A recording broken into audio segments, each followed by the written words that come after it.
masih mau nanya sama Ustadz Syam. Apa tuh? Katanya amalan selanjutnya nih suka dilakukan tanpa sadar nih oleh seseorang, terutama bagi orang yang mampu nih. Jika dilakukan bisa membuat rezeki datang tanpa diundang. Jadi gimana ya, kita nggak sadar kalau kita sudah melakukan amalan itu. Subhanallah, saya sering ketemu dengan orang-orang yang menjalankan amalan ini. Apa itu Ustadz Syam? Tabi guru Ustadz Maulana Habib Nabil Masoni serta para guru kami yang dimuliakan Allah Subhanahu wa taala. Sahabat Sayyidina Anas bin Malik radhiyallahu anhuma berkata, dulu ada dua orang bersaudara. Pada masa baginda Nabi SAW, salah seorang di antara mereka yang berdua ini ada yang menuntut ilmu pada majelis Rasulullah SAW, yakni bersama dengan Rasulullah. Sedangkan yang lainnya bekerja mencari nafkah. Lalu saudaranya yang bekerja itu datang kepada Rasulullah SAW mengadu lantaran ia sering memberi nafkah kepada saudaranya itu. Maka orang ini mengatakan bahwasanya, ya Rasulullah, saya bekerja, dia belajar aja. Saya bekerja, dia belajar aja. Lalu Rasulullah SAW malah menimpali orang tersebut dengan mengatakan, la'allaka, mudah-mudahan engkau diberikan rezeki sebab dia.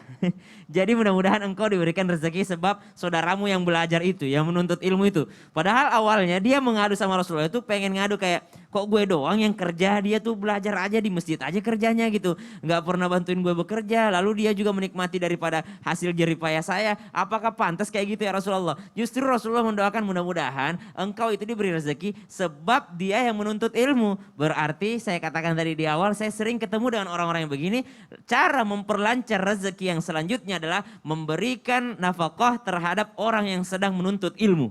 Apatah lagi itu adalah saudara kita, apatah lagi itu adalah keluarga kita. Karena subhanallah, ketika kita memberikan nafkah bagi orang yang menuntut ilmu, selama ilmu itu dipakainya, selama dia menuntut ilmu, maka kita juga mengalir pahalanya dan justru Allah Subhanahu wa taala memberikan kita yakni jalan atau memberikan rezeki yang luar biasa. Apakah menuntut ilmu itu harus ilmu agama aja, harus pesantren gitu misalnya, harus belajar bahasa Arab aja atau belajar fikih saja? Tentu ilmu-ilmu agama itu sangat penting sebagai fondasi kita. Namun ternyata ilmu-ilmu selain daripada ilmu syariat ya. Kalau ilmu syariat misalnya fikih sholat, fikih puasa misalnya, itu memang harus dipelajari. Ya. Bagaimana kita mau beribadah kalau nggak dipelajari gitu. Betul. Tapi nggak harus fokus ke situ. Misal kita udah cukup lah untuk modal kita sehari-hari. Kita tahu hukumnya ini haram, kita tahu hukumnya ini halal, kita tahu rukunnya ini adalah rukunnya. Kalau nggak ada ini nggak sah. Kalau itu udah cukup, maka menjalankan ilmu yang lainnya apakah juga termasuk? Ilmu yang lainnya pun termasuk. Bukankah dalam Al-Quran ada ilmu akuntansi misalnya?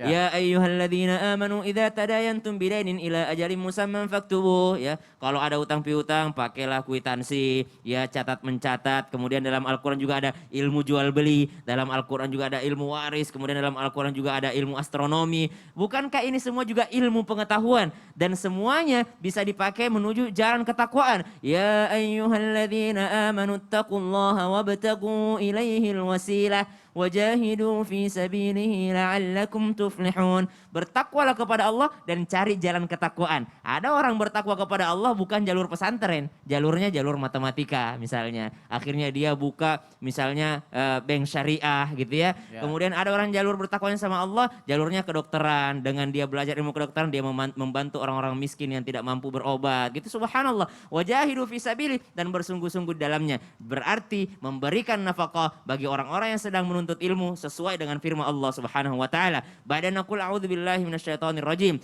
Lil fuqara'il ladzina uhsiru fi sabilillah la yastati'una darban fil ard yahsabuhumul jahilu aghniya'a minat ta'affuf ta'rifuhum bisimahum la yas'aluna an-nasa ilhafa. Dan juga ini diamalkan oleh para sahabat. Sahabat yang mana? Sahabat Ansor. Ketika misalnya sahabat Ansor yang tidak punya rumah, kemudian sahabat yang hijrah juga tidak punya rumah, maka mereka tinggal di satu tempat, ya, Ahlus Sufa namanya. Lalu itu ada yang membiayai mereka. Subhanallah. Masya Allah. Ustadz Syam, terima kasih untuk penjelasannya. Masya Allah. Terima kasih jamaah jangan kemana-mana ya. Setelah ini kita akan menjawab pertanyaan yang udah masuk ke media sosial Islam itu indah.